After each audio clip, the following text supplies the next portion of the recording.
Alright, hello everybody, welcome back to another video series here. Today we're doing something along the lines of what we did earlier this week, which is kind of on the death and taxes train, right? So I've been playing a lot of Magic Online by myself, just kind of grinding in leagues, and I've been testing out a whole bunch of different blue-white and Jeskai builds, and I've been running into a lot of very hateful decks towards the control decks. So I've been running into probably 2 Tron decks minimum every league. And not to say you can't beat Tron, but it's really frustrating as a control deck to, even as a blue-white control deck, run into Tron. And yeah, you have even your Spreading Seas and your Field of Runes, but that's usually not always enough to beat Tron. So a lot of people say, oh, Tron is, a great matchup for blue-white. It's really not. Blue-white does not put the kind of clock or pressure on Tron that's necessary to actually take advantage of, blowing up all their lands and taking them off of Tron. It's not like you're playing a Spreading Seas into a Geist most of the time, right? You're playing a Spreading Seas into a Field of Ruin, into Hold Up Cryptic Command, into maybe play Teferi on turn 5 if you're lucky, and then hope your opponent does not have Tron, and then you take them off tempo that way, right? So it's a whole bunch of different things. Obviously, Tron's not the only deck out there, but then there's a lot of combo decks out there too, like Ad Nauseam, like Ironworks combo. There's a lot of elves, and even as a deck with all the removal out there, even against elves, I feel kind of like a dog sometimes, because if I don't draw my verdict, if I don't have my counterspell for their Collected Company or Court of Calling, and they just, get their board going, they can just dome you for like 10 with that, green-black elf that deals damage to you, Shaman of the Pack. That's the card. In that sense, I want to play a deck that not only can disrupt some of the combo decks out there, but the ones that can also, a deck that can also apply pressure while cheaply interacting with the creature decks out there, right? And so I stumbled upon Red, White, Death and Taxes, the deck that did well a couple months ago on Magic Online, and then it hasn't been talked about much since. So I took the list that was doing well last time, and I kind of tweaked it for what I think should be going on in the metagame right now, right? So I trimmed a bit of the 4s. So normally there was a 3rd Restoration Angel. I didn't think we needed a 3rd. And the Magus of the Moon were in the sideboard before. And now I've moved them to the main board. And the reasoning for that is because I think it's a really good Getcha card. Just like main deck Blood Moon and Mardu Pyromancer can be a Getcha card, it can be a great Getcha card in this deck too. Now, you might notice that we're running 3 Path to Exile. It's a bit of a non-bow. But that's also the reason why we're running 3 Path and 4 Bolt, right? We want to play more bolts than our Path to Exiles as our premier removal, but Path is still great, especially in conjunction with Leonin Arbiter. And then we also play a Thalia Heretic Cathar. I've really enjoyed this card in the creature matchups, and it really helps swing some of the races in your favor, especially against creatures with haste. It's also just a fantastic blocker. A 3/2 first strike is just great, and it's great against humans. Just a great card in general. Fleet Daredevil is pretty sweet against the grindy decks, and we're in red colors already, so it's kind of like our Snapcaster Mage in some matchups. Worst case scenario, it's a 2/1 first strike, but most decks in this format play some sort of instant or sorcery that we can take advantage of with Fleet Daredevil. And we can also make it instant speed with Aether Vial, as well as Restoration Angel, or Flicker Wisp off of Aether Vial. Targeting Fleet Daredevil. So there's a lot of good things going on here. And of course we have the core of the deck, which is 4 Arbiter, 4 Thalia, and then we have Pia and Kiran Nalaar, some top end that you can blink with Flicker Wisp or Restoration Angel. Blade Splicer, again, you can also blink it, but it's just a great clock. So it's 4 power for 3 mana, and then you curve a Flicker Wisp into that, suddenly you just added 6 more power to the board with 1 card, which is Flicker Wisp, right? You get another token, and you have Flicker Wisp itself. So Flicker Wisp really is important for kind of generating a clock in your deck here. And then Tooth Raven Inspector, because I like having some 1-drops to play off of Aether Vial, and it's also a 1-drop that replaces itself as well as generates value with Restoration and Flicker Wisp. But I don't want to play too many of them because I don't want to cycle into more Raven Inspectors and spend all my mana cycling. I kind of just want to have it there as some extra kind of card advantage engine along with our blink effects here. That's really what the goal is. In terms of our mana base here, it's pretty standard. We have 4 Inspiring Vantage, which is, the ideal turn 1 land. We have 4 Sacred Foundry because it's, ensures an untapped red or white source depending on what you need. We have 4 Plains, 1 Mountain, We have 4 Ghost Quarter to go along with our Arbiters. We have 2 Field of Ruins and a Battlefield Forge. So generally, we have a pretty good mix of lands here to take advantage of, and especially a lot of painless untapped sources in the form of Inspiring Vantage can really go a long way in the creature aggressive matchups. In terms of the sideboard here, let's go ahead and look at that. We have 3 Burnt and Forge Tender, a great card to play off Aether Vial, great for the burn matchup, great against Anger of the Gods. It's just a great card in general. I tend to bring it in a lot of red matchups, or probably every red matchup. We have 2 Celestial Purge because Grixis Shadow is not an easy matchup for this deck.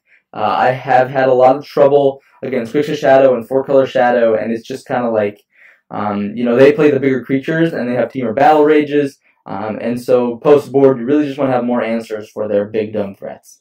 2 Rest in Peace because we just need some great graveyard hate, and it doesn't really do anything against us aside from making our Fleet Daredevils a bit worse. So Rest in Peace is a great card we can take advantage of. Stony Silence, again, a great hate card that White has access to. It's really great against Affinity, Ironworks combo, Tron. You'll see it's a bit of a number with our Aether Vials, so that's kind of a consideration we might have to make when we're siding in Stony Silence, if we want to keep in the Aether Vials or if we want to side them out, or at least some number of them out, so that we don't shut off our own Aether Vials. We have 2 Wear and Tears as a great card just to destroy random artifacts or enchantments, a lot of weird off-the-wall decks like Lantern, and we can just, or Ironworks combo or Tron or Affinity. There's a whole bunch of things, and we have the hate for it here. We have 2 Mirror Crusader. Again, great card against Jund, great card against Grixis Shadow, and there's an extra threat if you need to in certain control matchups. And then we have 2 removal spells in the form of a Braid, which hits Hollow One, as well as just, destroys artifacts and deals 3 damage. But it's really just here as another removal spell for Hollow One that's also flexible for other matchups. And then we have a Helix here because sometimes you just want more removal against other creature decks, like humans, or burn, or things like that, and so an extra Helix goes a long way. Anyways, that's the deck tech here. Hope you enjoyed watching it, and I hope you enjoy sticking around for the next 3 matches. So what we're going to do here is going to run it through competitive single queue lobbies. So again, we're going to be paying money to enter these lobbies. So ideally, we run into competitive decks to test this deck in a competitive environment. And what I'll do is I'll have all 3 matches in a single video. So after this, we'll go to the first match, and then right after the first match will be the second match and third match, and then closing comments, all within the same video. And you can check out the description to skip between this deck tech to the first match, to the second match, to the third match, to the closing comments at your convenience. So thank you all so much for watching, and I hope you enjoy the first match coming up in just a second. I'll see you guys soon. Alright, what's up everybody? Welcome to the first match here with Red, White, Death, and Taxes. Let's go ahead and play first because we won the die roll. Opponent sends us a message. GLHF, yeah, right back at you. Looks like we have a pretty solid hand here, right? We have a turn 2 Thalia, hopefully into turn 3 Blaze Splicer, followed by maybe a Flicker Wisp or a Pia and Kiran Nalaar. Yeah, I think this is a pretty good hand. We even have the turn 1 Path to Exile against Burn, against like a Goblin Guide or something. So that's nice. Let's go ahead and lead on Plains in case we do need to use this Path to Exile here. I hope that we don't, but we might have to. Island, huh? Ooh, okay. So that's another red source or white source. So I like that. Let's go ahead and play this Thalia. Hope it doesn't get countered by a Spell Snare. That would be pretty rough for us.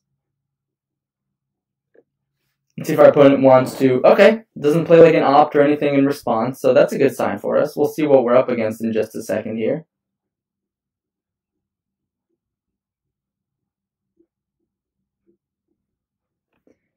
Okay, blue Tron. Interesting. That should be a pretty good matchup for us. We have Ghost Quarters. Let's go ahead and just start with an attack here. Thalia is going to tax my opponent pretty well, which means Condescend is not a card they can play right now. So I'm going to go ahead and play the Blade Splicer here. It presents the fastest clock.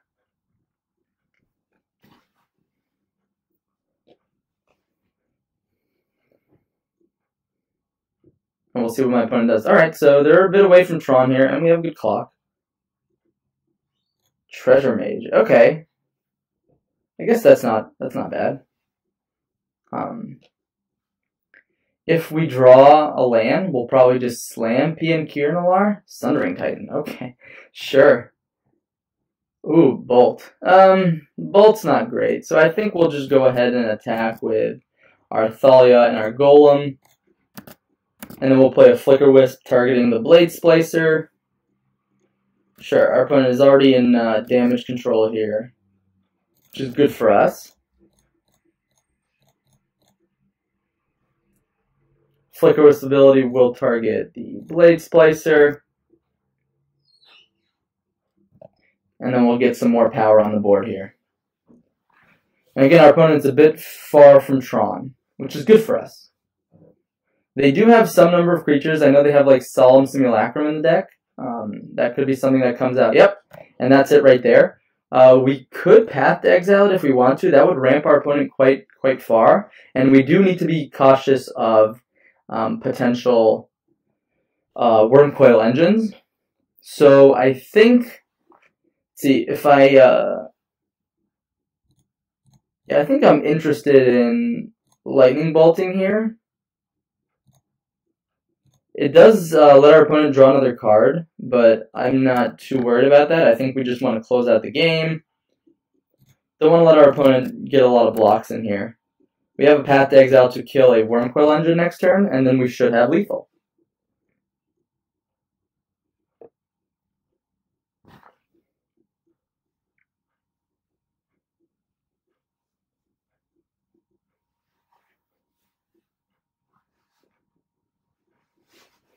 So this is why I really like Death and Taxes in the metagame right now. And you'll notice how Blade Splicer plus Flicker Wisp is a really important clock. I mentioned that in the deck, and it's coming up already in the very first game here. Yep, it's just such an enormous clock, especially in combination with one of your taxing cards. In this matchup, Stony Silence is okay. It's not the worst, it's just okay.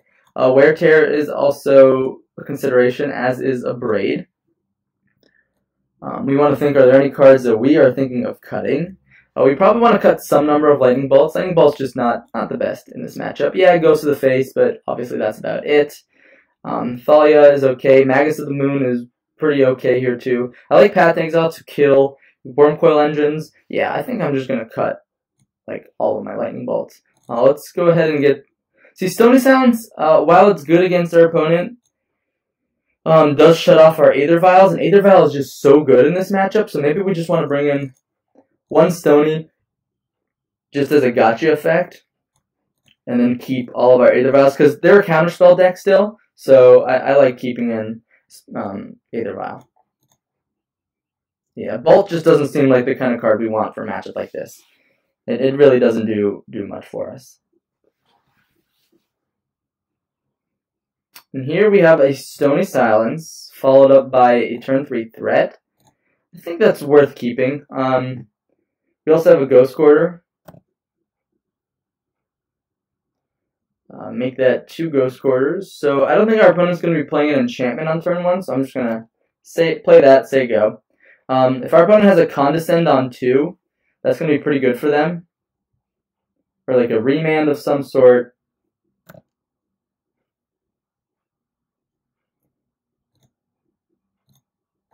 But we got to run this stuff out eventually.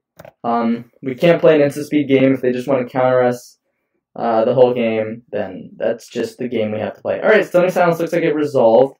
I guess that's good, but our opponent could just have like natural Tron. Ooh, yeah, that's scary. We'll see if my opponent does anything with this mana. So like we've already shut down Oblivion Stone. Alright, Trinket Mage, sure. So I like playing a Thalia next turn because it means that their Tron land would enter tapped. Alright, Wormcoil Engine it is.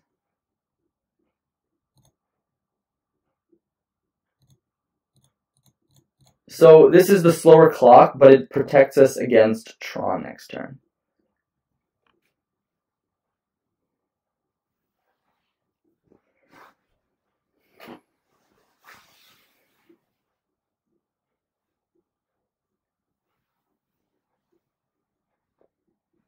So our opponent's going to have to play out their Tron piece eventually, and then we have the Ghost Quarter to blow it up. So Thalia is really nice protection against Tron. I think a Leonin Arbiter would probably be our best draw from this position here. Talisman of Progress, sure, shuts off by Stony Silence. Wow, and they don't even have a 4th land? Jeez. Yeah, there's the non-bow coming in, right? So we'll go ahead and attack here. Remember, we have first strike, so we don't have to worry about this Treasure Mage all that much. Alright, but looks like our opponent's already trading damage, which is good for us. Here, let's go ahead and just probably run out Blade Splicer. Play the Sacred Foundry tapped. We can maybe hide that we have the second Ghost Quarter. And now we have 7 power on the board. Our opponent's not doing anything. Yeah, we're in a really good spot. Wow, even a Thalia. Let's go ahead and attack first. See what our opponent does. Opponent does not do anything. Alright, in case our opponent plays some weird card like Mana Leak, I'm going to go ahead and play this Thalia out. And they can't Condescend here either, but they might... Okay, they don't choose to do that. Interesting. I think they forgot that Thalia taxes my opponent for 1. Oh, Echoing Truth. Sure, I think in response we'll destroy that Talisman. Alright, we have to pay extra 1. Yeah, there we go. So this means our opponent is still on 3 lands. Essentially, they can't use that Talisman as a mana source, and they have another tower, but it enters the battlefield tapped because of Thalia. So we're just in a really nice spot here. Really, really great spot. I imagine they were like trying to play a Solemn Simulacrum here, is my guess. And now we're going to deal 8, 9 damage, put our opponent to 4, and I think it's going to be really hard for them to come back from that. So I'm going to just start with an attack here. See what my opponent does, if they choose to do anything. 8 points of first strike, not bad. Let's go ahead and play the Stony Silence here once more. Looks like they might have a remand. Interesting. And again, we'll play it once more. So the fact that this was in Urza's Tower and not anything else means that I'm quite comfortable just tapping my Ghost Quarters out here, right? We don't need to Ghost Quarter them. We got plenty of damage on the board here. They're taxed by Thalia. They essentially have 4 mana. Yep, and I have a hard time imagining they're getting out of that, and that's the first match here against Blue Tron, right? You saw the deck does exactly what it's meant to do. Tax your opponent, present a fast clock, and just close out the game. And yeah, looks like we got the job done there. Thank you so much for watching that very first quick match with Red, White, Death, and Taxes, and stay tuned for the second match coming up in just. Alright everybody, welcome back to the second match here with Red, White, Death, and Taxes. We won the die roll again, so let's jump right in. Unfortunately, this doesn't look like a keep to me, right? If we had 1 more land, this hand seems like it would be pretty great, but looks like we'll just have to mulligan that away. And here with an Aether Vial, I'm inclined to keep. Hopefully we can still find a second land, but Thraven Inspector, is that like the one card I would keep on top? No, I mean without even a second land to use off of that Thraven Inspector? Like to cycle the clue? Alright, let's see if our opponent scryed. We both scryed to the bottom, so I guess that makes me happy. Alright, Aether Vial, say go. And maybe we can bolt something on turn 1, slow our opponent down before we get the Thalia down. Because if we don't have a second land and then we jam Thalia, then obviously these 1 mana removal spells with only 1 mana are going to look pretty bad under our own Thalia. Alright, that's an island. A lot of blue decks going around right now. Well, alright, pass the turn. Yeah, that's one of the merits of keeping the Thraben Inspector, but I think we just fire off this bolt right now while we can.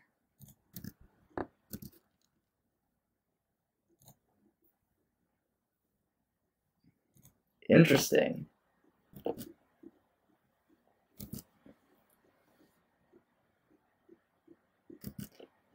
This Magus doesn't look like it's going to be too great here against like a potentially Blue Moon opponent. Alright. No Blood Moon, that's a good sign for us.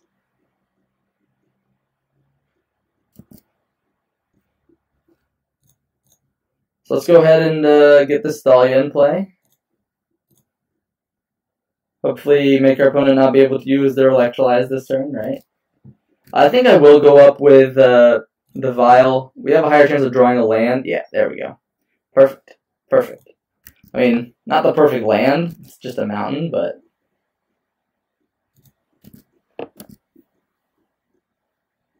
Go ahead and... Alright, our opponent paid a little bit too much mana there. Which is fine.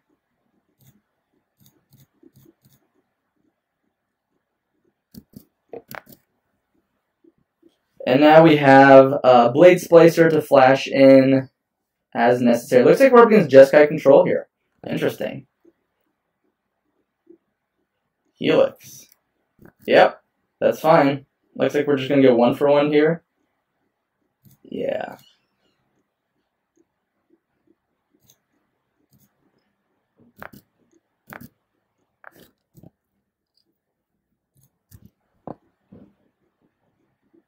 No. Oh man, that Ghost Quarter would have been great last turn. As it stands, I don't want to use it because it would give my opponent a basic. If my opponent has a Snapcaster Mage here, it'll be quite rough. But I think I want to do my best to shut down my opponent from having white mana here. It also shuts off my white mana, but hopefully I won't need my white mana unless my opponent removes the Magus. So it also means my opponent won't have Cryptic Command mana up, so they're just a red deck right now. So the fact that they must have like a Snapcaster Mage here. Okay. I mean, binning your basic planes against the Magus deck, that seems a bit loose to me, but again, our opponent's still leaving up 3 mana here. They could still go Snap, Bolt, you know, as they wish.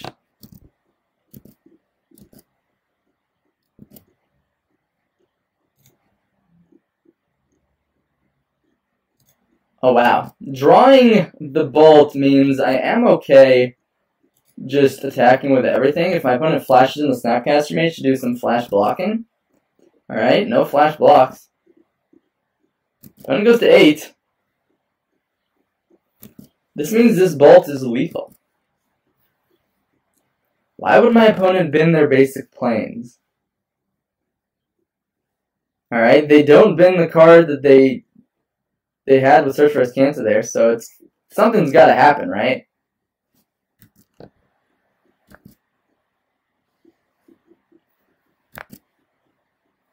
Okay.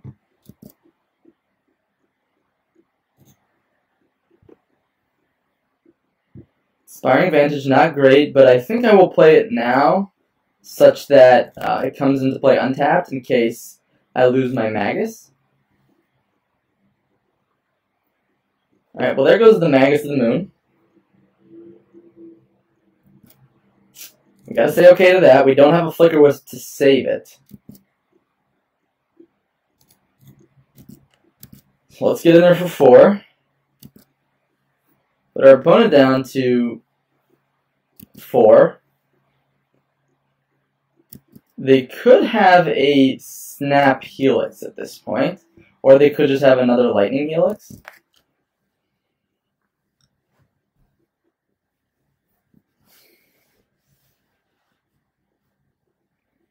I mean, this Ghost, and they could also have just Supreme Verdict right now, too. which would be kind of rough. Alright, looks like we're getting another turn here with our creatures on the board. That's always a good sign. Let's say no to this Vial.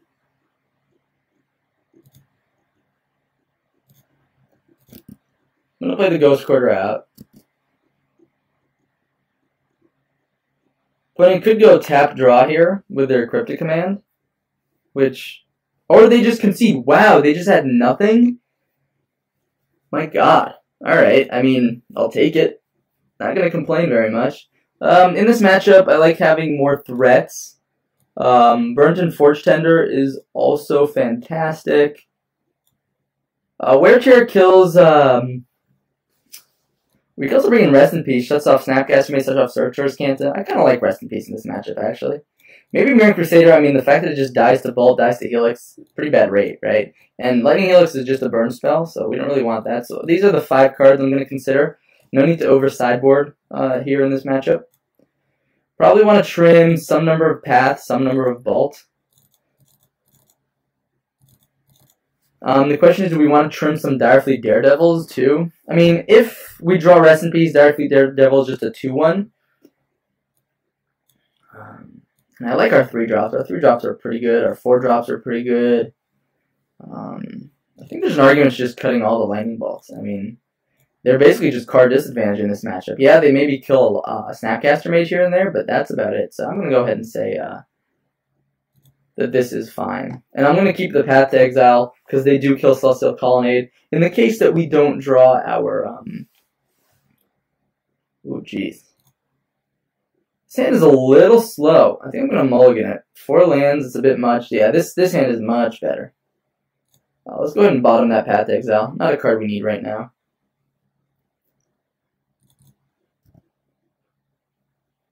Is there an argument for shocking in? I think there is. I think. Alright, Aether is a great card in this matchup.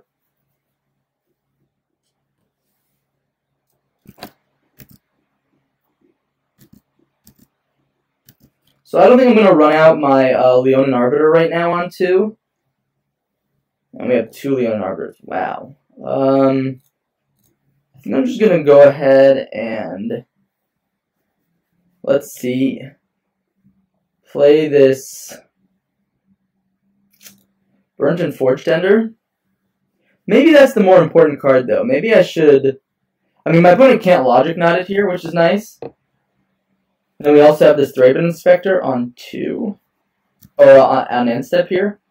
So this is lining up not too bad. Unfortunately, we can't punish our opponent with Arbiter here, but we might be able to put our opponent in a punishing spot with Ghost Quarter plus Leonin Arbiter next turn. Plus, we'll be able to protect it as well from a burn spell.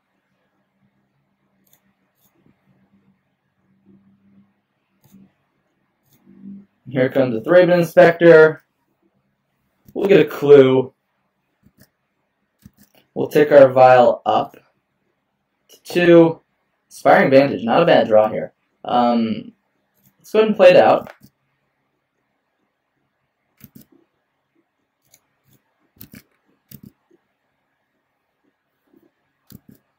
Put our opponent down to 17.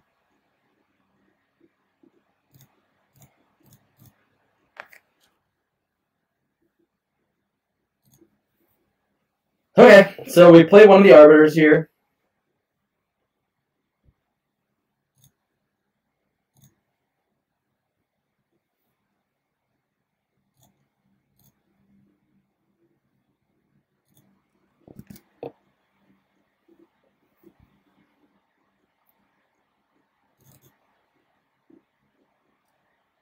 So they ignored this effect right now, the one that's currently on the stack, or the one that's in play. But now our opponent can, let's see. Alright, so they fetch a basic. And I think I'm just going to say go here. I think, right? I guess Supreme Verdict would be kind of rough here. Maybe I'm supposed to do it on upkeep? Yeah, I think I'm supposed to do it on their upkeep. Or I guess there's no... Yeah, upkeep it is.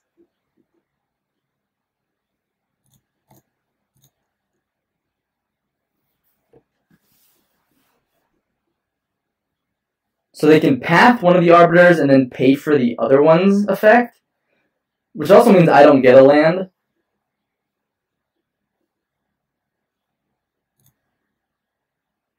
Yeah, these Arbiters stack, my friend. They are individual effects.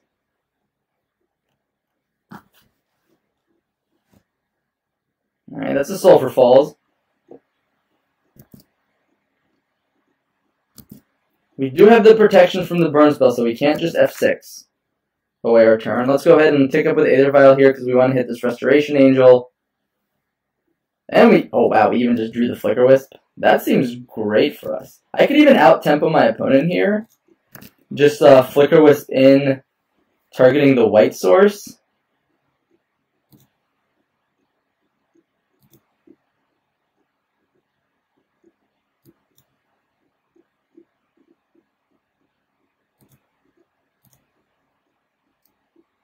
Am I supposed to target it?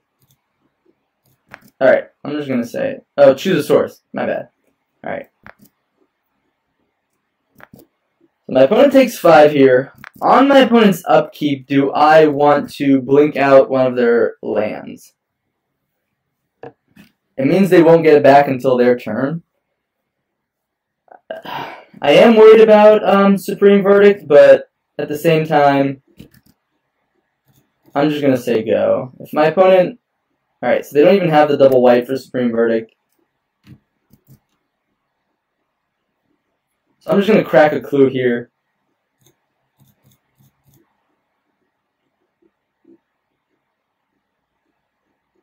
Fleet Daredevil. That's, not horrible if we draw another land.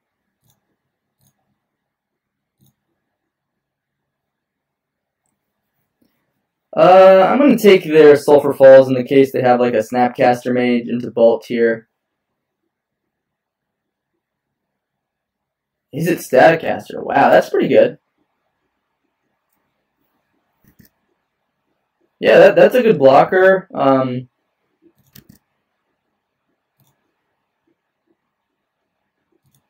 Thalia's not bad.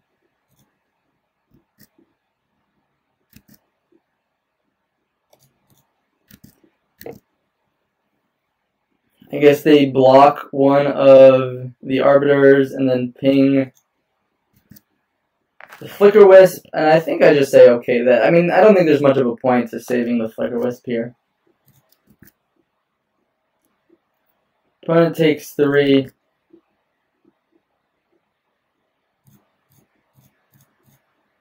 We go ahead and play Thalia. It means, alright, so our opponent does not have Path to Exile here. Our opponent gets back their red source. But we have Restoration Angel to protect it. Oh wow, playing out that Thalia? Huh. Whoops. I'm not sure I was supposed to do that. I forgot that Thalia just gets pinged by the... Yeah, that was a bit of a... Probably a missequence for me there.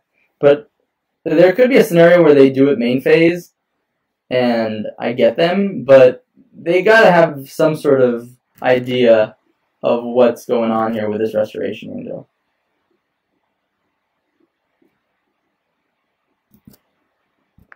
Regardless, I think I'm still supposed to flash Restoration Angel in. Target the Raven Inspector.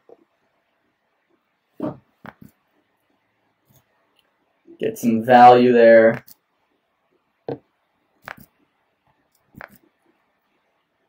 Say no to the Vial.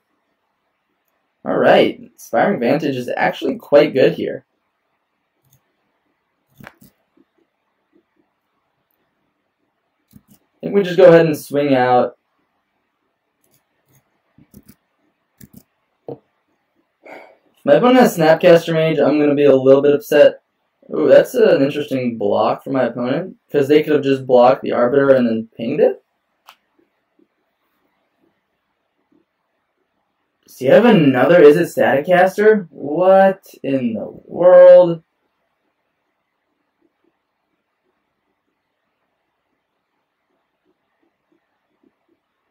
Oh, Electrolyze. Okay. That's pretty good. But our opponent's at 4. Wow, when we can't even definitely Daredevil the Bolt because maybe I'm supposed to do this in response.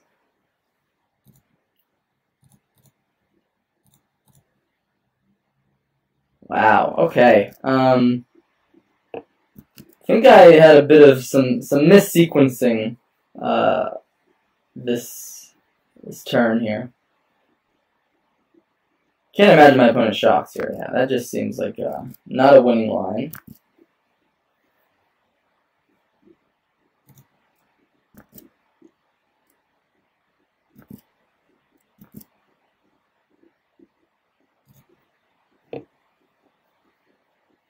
Sacred Foundry. Well, that means we can definitely Daredevil pre-combat if we want to.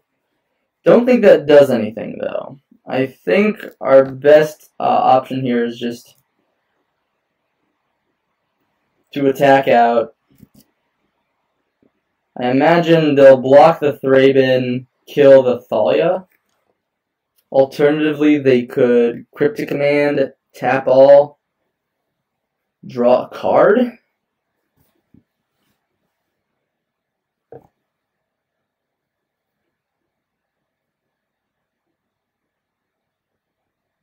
Tap all creatures your opponents control, draw a card. Sure.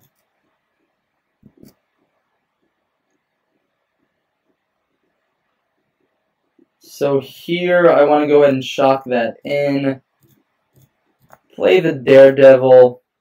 Target my opponent's Lightning Bolt to kill the Is It Staticaster, which means it's not a blocker next turn. Alternatively, I could put my opponent to 1, but I don't think that's that good. This is obviously worse if my opponent has something like a Supreme Verdict here.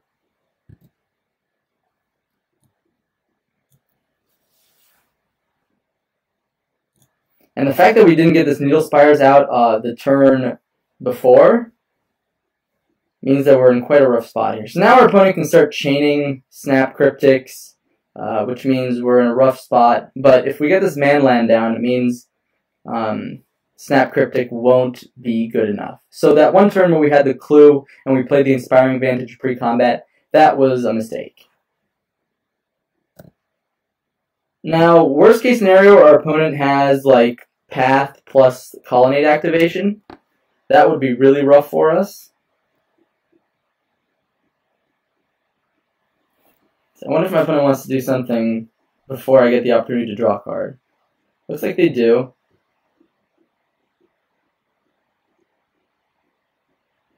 Neutralize that. Draw a card. Okay. That means they should hopefully have another removal spell lined up for what's happening here.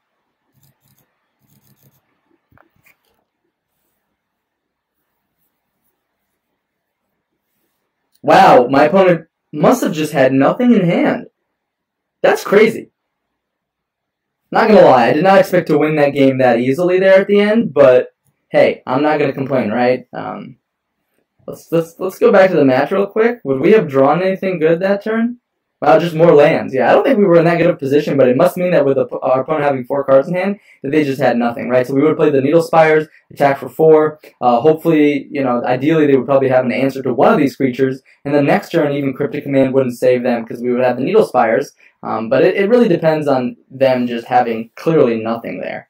If my opponent should have probably electrolyzed before playing their land on their main phase in case they draw like a Serum Visions, which means they have more options, right? I think our opponent made a slight misplay there, but that's okay. We were able to do a pretty good job grinding our opponent out and just getting there for the last 4 points of damage. Anyways, thank you all so much for watching that second match there versus Jeskai Control, and stay tuned for the third match coming up in just a second. I'll see you guys soon. Alright guys, welcome back to the third match here with Red, White, Death, and Taxes. We have a pretty solid opener here, right? We have a turn 1 Vial with a removal spell as well. We have 3 lands to hardcast our threats. We have a Field of Ruin. No 2-drop, but our opponent goes down to 6 here, which is obviously good for us. Let's see if they go down anymore. So with this hand, we obviously lead on Aether Vial. Our opponent goes down to 5. Obviously very good for us. Good sign. But I've lost to Multifores before, so that's... Wow. Did our opponent just not play a land? Did they scry to the top? I guess they scried to the top. Sure thing, opponent. That's a Vial. Alright, so Restoration Angel, not the pickup we were hoping for. We were really hoping for a 2-drop, even a 1-drop. Alright. Another Plains from my opponent's side of the board. This could be a Death and Taxes mirror. Let's see. I'll just go ahead and play the Sacred Foundry tapped. Opponent needs to hit a second land here for us to be really scared of anything. Oh. Against blue-white? Ooh, blue-white spirits. Okay. So I'm happy that I saved the Path to Exile, because that could easily hit something scarier. Another Vial. That lines up awkwardly this turn.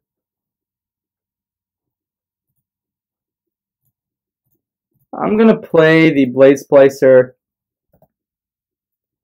Thalia is more punishing against opponent drawing a non-basic land, but Blade Splicer is more punishing if our opponent's trying to keep up a Path to Exile. Ooh, Phantasmal Image, huh? I guess they could, yeah, they could do the Blade Splicer, yep. So my opponent gets in there for 1. So we have a nice line of attack here.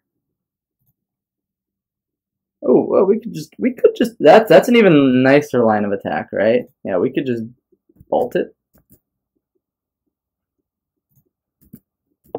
Yeah, so we can attack if they want to trade their golems. We can bolt the Blade Splicer. Yeah. Oh.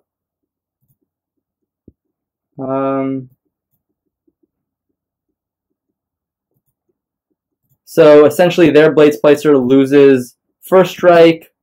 Their golem loses first strike. Our golem deals first strike damage and kills their golem first.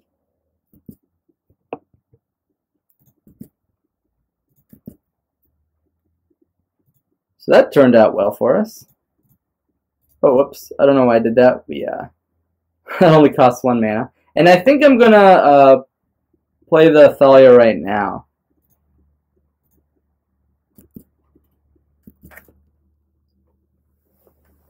Reason being is that yeah, exactly. This is exactly why I want to do that. Because if they had a land, then it comes into play tapped. Alright, my opponent's not attacking here. So I'm going to actually tick up this Vial to 4. So I have an uncounterable Restoration Angel. Well, that's kind of awkward, right?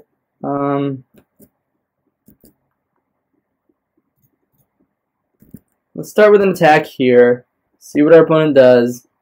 Don't want to trade my Blade Splicer right now. I wonder if my opponent plays like Mana Leaks and such. Should play Remands? Alright, no Remand. Sweet. Wow, we're just getting max value, just flooding the board here. Rattle Chains? Sure. So the reason I kept up Ghost Quarter here was in case we needed to get a Plains from our deck and use Path to Exile. I don't think there's going to be a reason for us to do that, but you never know.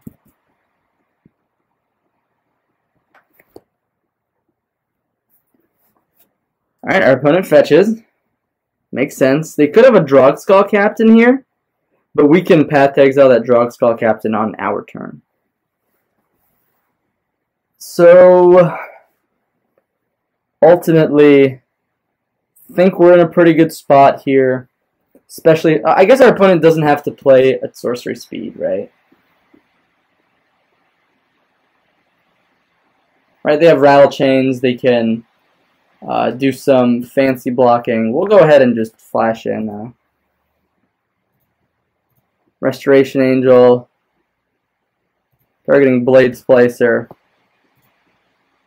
We suddenly have a huge board in play, so we don't want to tick up this vial.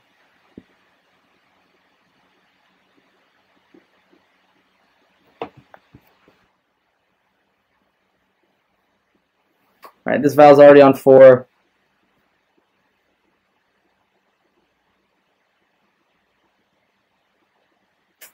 Opponent is thinking in our upkeep.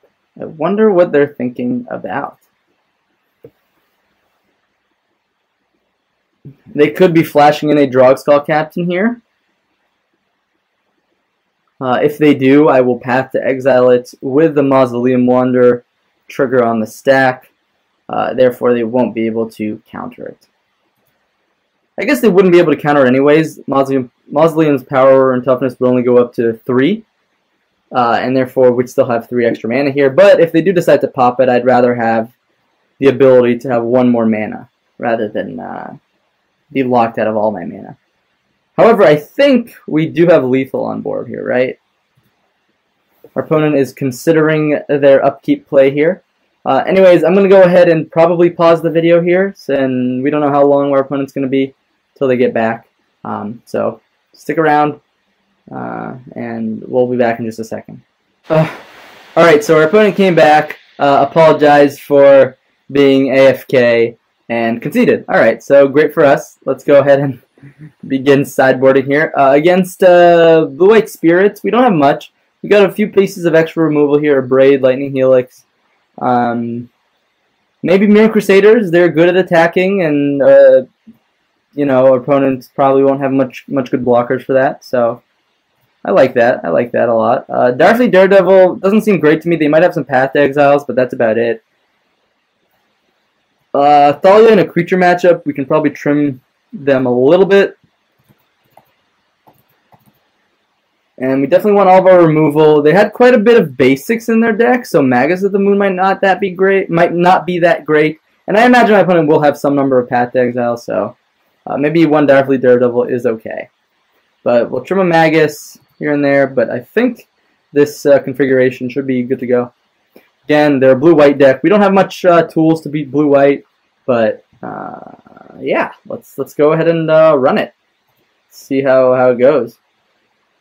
Our opponent rightfully on the play, this time not mulliganing to 5, and we are the ones mulliganing this time around. I guess I'll keep it. It's a playable hand. I'm going to go ahead and bottom that Flickerous. It's awkward bottoming a spell when we already have 4 lands, but we need a spell that's better on our curve. Well, that'll do it. That kind of fills the curve very well, actually. Wow. I mean, I think Aether Vial is probably the best one in that situation, but I'll take the Thraben Inspector as well. Perfect. Alright, our opponent is probably playing a lot of basics, which is kind of unfortunate for a Magus plan, right? So I think we'll just go ahead and attack here. If our opponent wants to trade like a Rattle Chain for it, I'm obviously okay with that. Question is, do we want to just play the other Thraben Inspector? I think so. Pretend like we have a Lightning Bolt here. Does our opponent have a counterspell for this? Yeah, like a Rattle Chains? Okay, no Rattle Chain. Unfortunately, we don't have the removal for Rattle Chains here. Yep. Sure. So now they have a 2/1 flash guy that can make their other creatures have flash, which is pretty rough. Our opponent attacks, which makes a lot of sense. We do have the better clock here.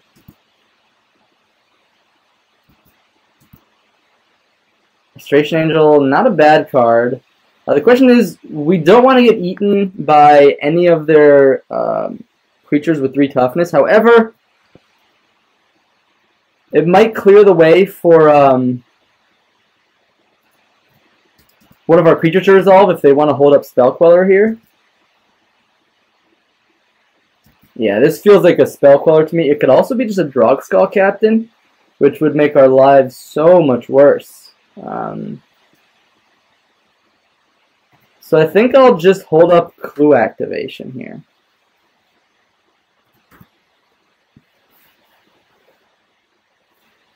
Interesting. They play, so they do have a non-basic land. That's good for us. Selfless Spirit.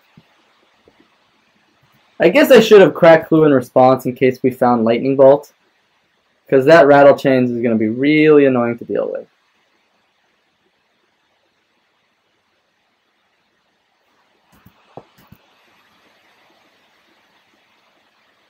Alright, they're getting aggressive. Let's go ahead and crack the Clue here. No Lightning Bolt. That's okay. It's not okay. Alright, they're only on 3 lands here, so that's really good for us.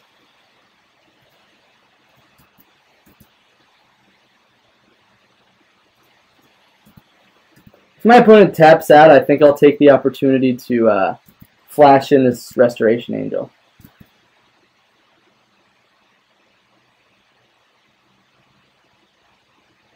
Liam Wanderer. Yeah, that's no Spell Queller mana. I'm going for it.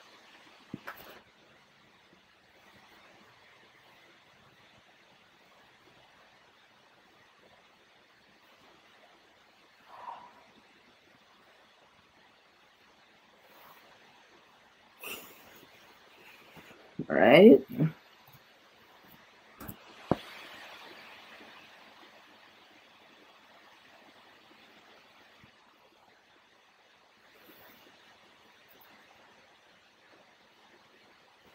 As he always is, Leonin Arbiter is probably one of our best draws in this case. If my opponent has a Path to Exile here, I'm going to be pretty upset, but this Restoration Angel will hopefully do some really good blocking. Again, we wanted to play around Spell Queller there. And now even Restoration Angel blocks through a Drogskull Captain pump the team, but it won't do great at blocking if my opponent... okay, Rattle Chains. I don't know if that M19 is out on Magic Online yet, but Blue-White Spirit's got that new Lord, which means the Lord into another Lord would have been pretty rough line for us here. So the Selfless Spirit means that Drogskull Captain is pretty safe. What is my opponent playing at Sorcery Speed here? Echoing Truth? Interesting. I guess that gets in... That's the tempo play, right? That gets in for 7 damage here. So ideally we draw some sort of removal spell right now. That's a removal spell. And we want to play it on main phase. We probably want to kill the Selfless Spirit. If they want to use Mausoleum Wanderer to counter it, I think I'm okay with that. So they have 2 redundant Rattle Chains here, so that's why I'm not fighting over that. But I'm kind of gonna bluff a little bit that I don't have my 4th land. I don't want to show them that I just have the play lined up here. Sure. Yeah, and that's the reason we wanted, not only to avoid counterspell or spirits, but the reason we wanted to do that on our main phase was because they could give them indestructible next turn, on their turn. And then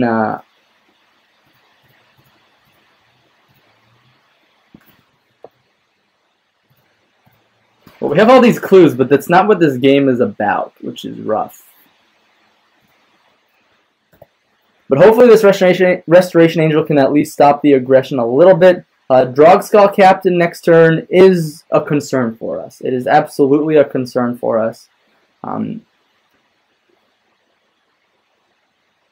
Pia and Kiran Nalaar could go a long way, but it has to resolve. I guess alternatively I could have ghost corded myself and played Pia and Kiran Nalaar. But that means we have pretty bad blocks against a Drogskull Captain.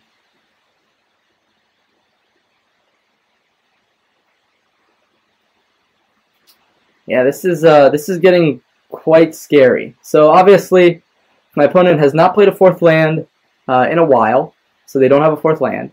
That means they have all gas in their hand, which either means they have removal or threats.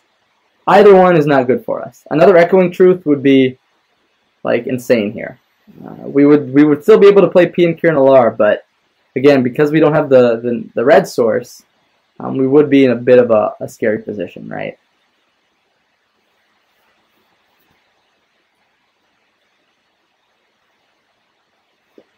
All right. Hopefully our opponent's just gonna pass. Say, oh, they're attacking. Attacking with everything. Interesting.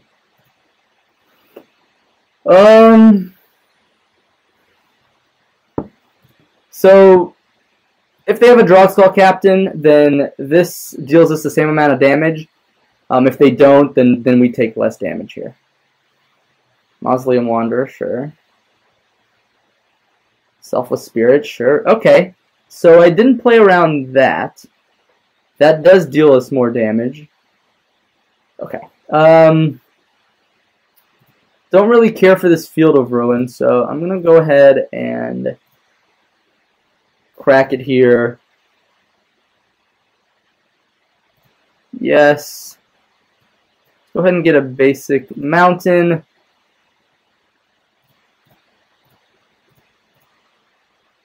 Play Pia and Kiran Nalaar, which might stabilize this guy.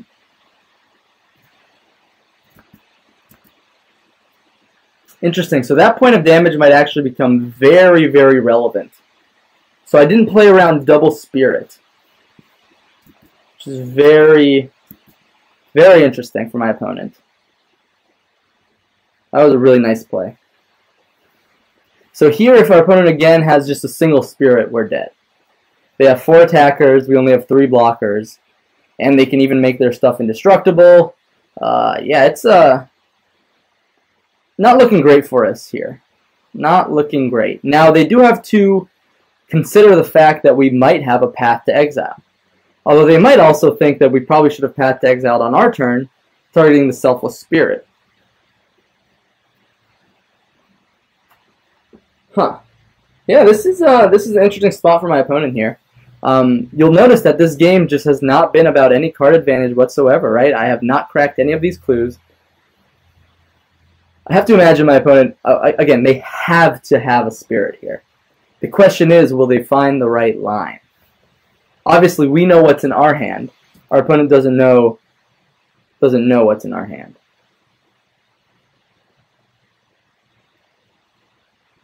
Swing out here would be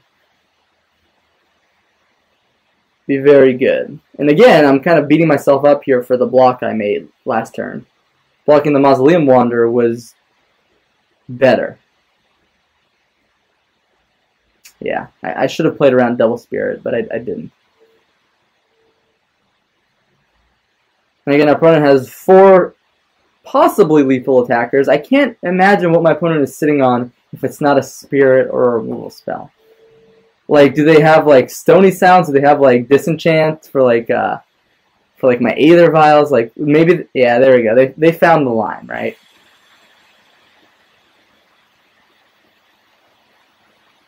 So we'll have to block.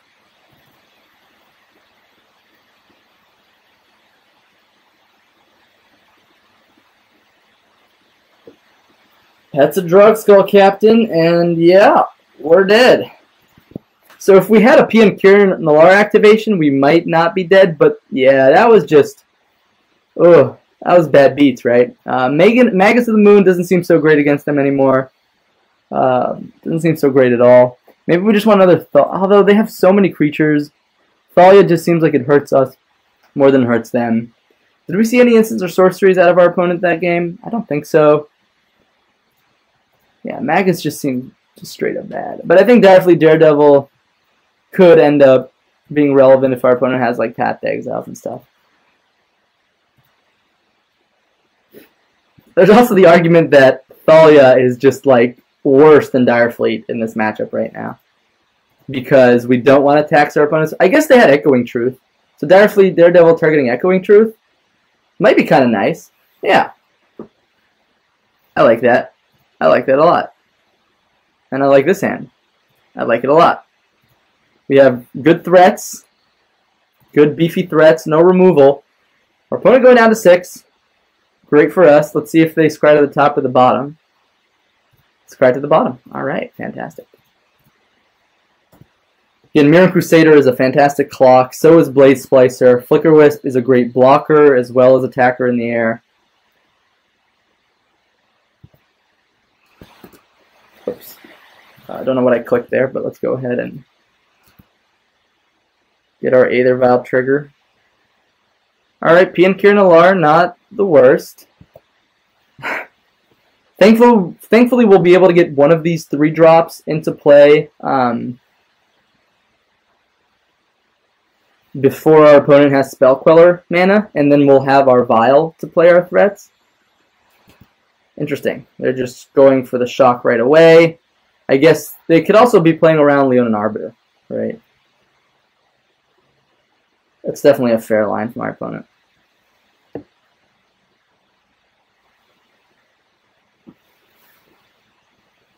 Again, we're a threat-dense hand, but we missed our turn 2 play here.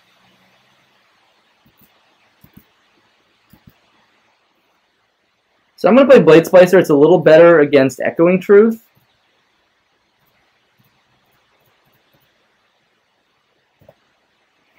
Is it, though?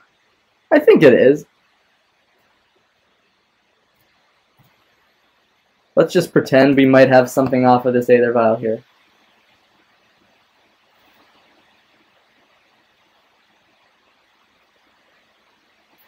Also, Blade Splicer gets out of control with the 2 Flicker Wisps we have in our hand if my opponent just taps out next turn.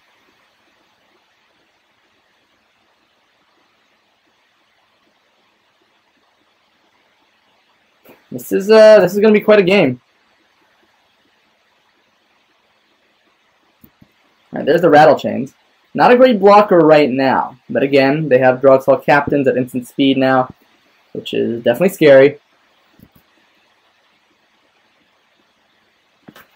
Let's see if they hit land number 3 here and they curve out. Because again, what stopped them from really steamrolling us last game was they didn't curve out that great.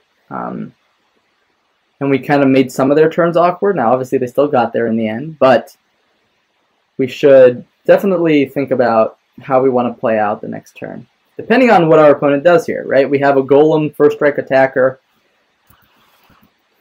Opponent not playing a land, I think, is a good sign for us, but we can't block anyways. I am definitely slightly concerned. Definitely slightly.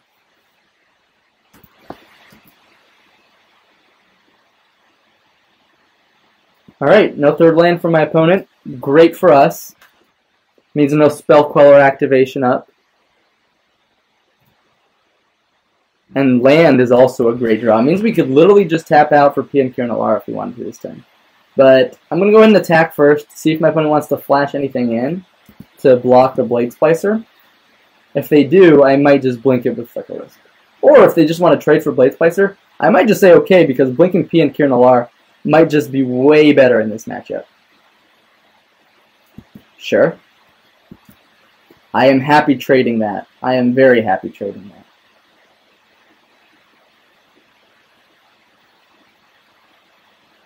They could have 2 Mausoleum Wanderers, right?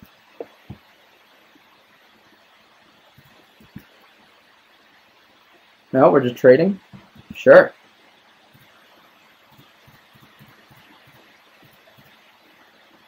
And now Pia and Kiran Nalaar is a fantastic blocker. If they want to like path to exile it, we have the Flicker Wisp up. Yeah, it's just a really tough spot for my opponent from here. Especially because they're not hitting their 3rd land. And we're just curving out in a sense.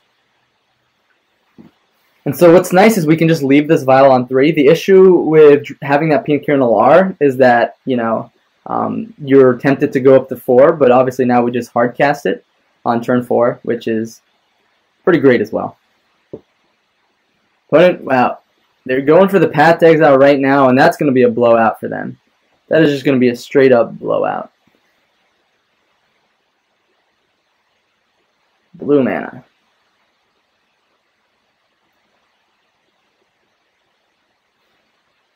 They have another Mausoleum Wanderer. If they do, then I'm quite interested as to why they chose to make the plays that they did. All right. Oh, opponent. Oh, what have you done?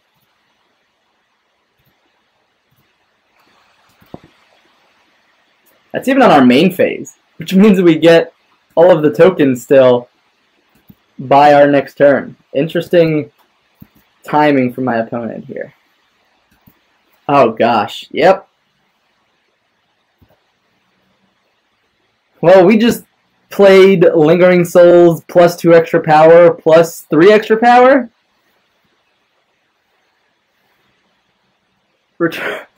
Okay, okay. Wow. That was a really nice play for my opponent. Hurkyl's Recall. That was sweet. That was sweet. I am not going to trade here.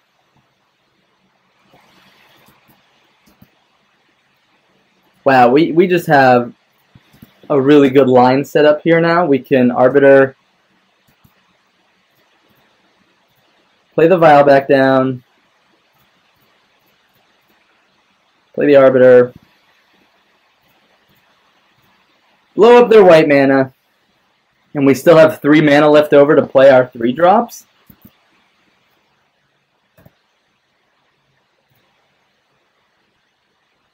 Yeah, now they're on defense.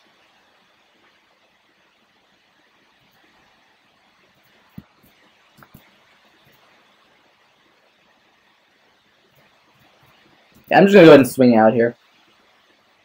My opponent blocks Pia and Kiran Nalaar. They're in a pretty rough spot. Yeah, they have to block the Arbiter here.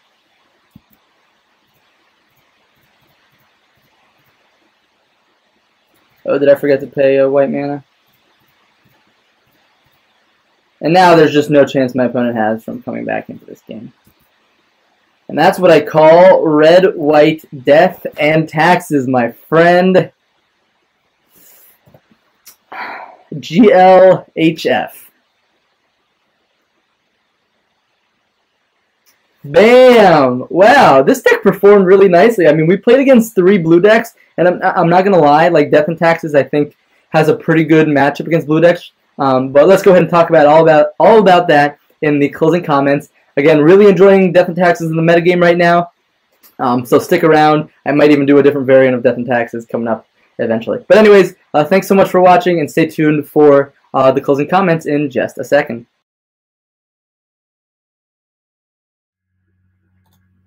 What is up, guys? Welcome back to the closing comments here with Red, White, Death, and Taxes. So we just finished 3 matches. Funny enough, all against blue decks, right? We played against Mono Blue Tron round 1, which is a pretty good matchup for any Death and Taxes deck. The blue-based ones even more because we have Thalias to tax all their blue non-creature spells. I mean, I guess it also taxes Tron, right? Their eggs and stuff. Yeah, so forget what I just said about that. It taxes them pretty equally, but they do play slightly more expensive spells. So with that said, Mono Blue Tron was a pretty good matchup for us. Glad we got paired up against that, and we could see the power of Blade Splicer and Flicker Wisp together on curve to present a really, really fast clock on our opponent, right? Round 2, we played against Jeskai Control, which I'm not going to lie, I think our Jeskai Control opponent had a little bit of bad luck. They also maybe didn't know about Leonin Arbiter's effect, so they paid 2 mana in certain cases where they didn't need to, and then in general, our draws just lined up well. So I wouldn't say that Jeskai Control is a good matchup, but I would say it's pretty even. Maybe a little unfavored just because of all their efficient removal. But it really depends on who's on the play, who's on the draw, and of course the opening hands from each player. Because we can really punish a hand full of counterspells when we just kind of curve out with Aether Vials and Thalias and Leonin Arbiters and things like that. But in general, Jeskai is a pretty close matchup, so don't don't take, what you saw in that match too as like, oh, wow, this matchup is great for the, this deck is great for a meta full of Jeskai. It's not necessarily that great. Just a heads up. It's a pretty close matchup. And then that third match, we played against Blue-White Spirits. That one was a pretty close matchup, right? So the creature tribal deck matches are probably a little bit worse, a little tough for this deck.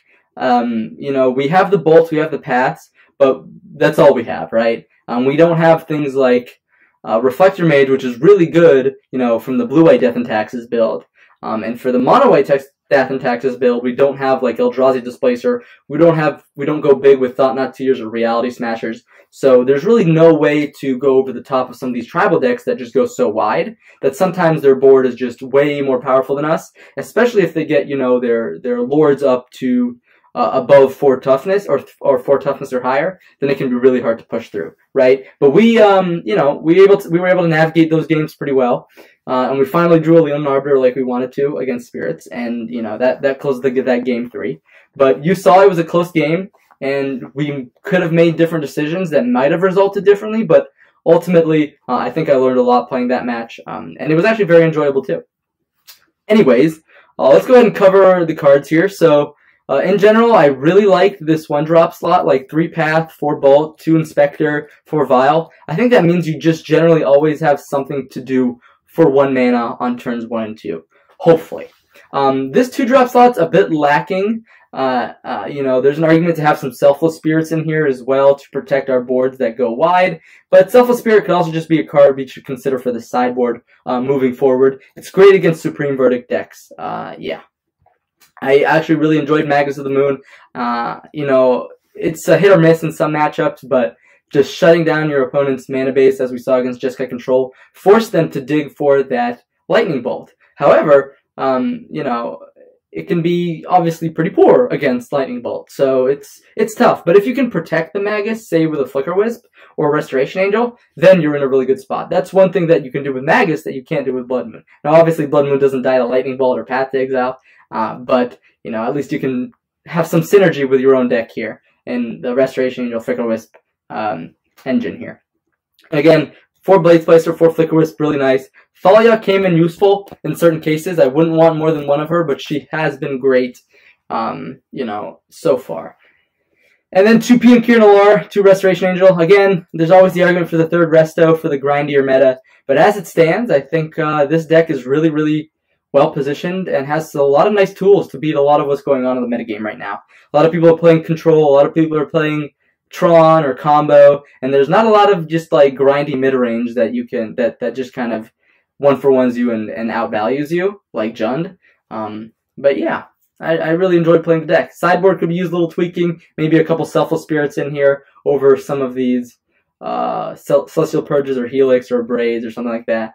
I think you definitely want to keep your Hateful base here of these cards on the outer edges here. So I would say the flex spots are probably the Helix, a Braid, and the Purge. So I might cut a Purge, might cut a Helix for like 2 Selfless Spirit or something. Anyways, I think I covered everything there is to cover for this deck. Thank you all so much for watching. I know that was a quick one, a really quick one. Again, this deck just kind of steamrolled people, and that's how I like it, right? Thank you so much for watching. I don't know what my next series is going to be this week. I might do Jund. As you can see, there's Jund over here on the side. I'm missing 2 Fulminator Mages away from completing Jund. But I do have a Mana Trader subscription, the one that's like $10 a month, and like you can rent up to 110 tickets. So I could easily just, get those Fulminators that way. But the rest of the deck is built. And then I could also go back to some Mardu Pyromancer as well. The thing is, I'm just really hesitant to do like a full league with those 2 decks because, again, there's just so much Tron running around that I feel really, really hesitant to just like jam these weird grindy decks that have like hit or miss matchups, right? But overall, I really enjoyed playing Death and Taxes, and I want to keep exploring the deck. It's really enjoyable. I mean, we just had 2 Death and Taxes variants on my channel, the Blue-White Death and Taxes, and now this Red-White, and both of them went 3-0 as far as I can remember. Maybe Blue-White Death and Taxes lost 1 match, I can't recall. But point is, they went like, 6-0 or 5-1 in matches, which means that Death and Taxes must be doing something right in the metagame. But we might give one of those 2 decks a shot at a full competitive league. Not sure, but we'll see, right? Anyways, thank you all so much for watching, and stay tuned for something coming up later this week. I'll see you guys soon.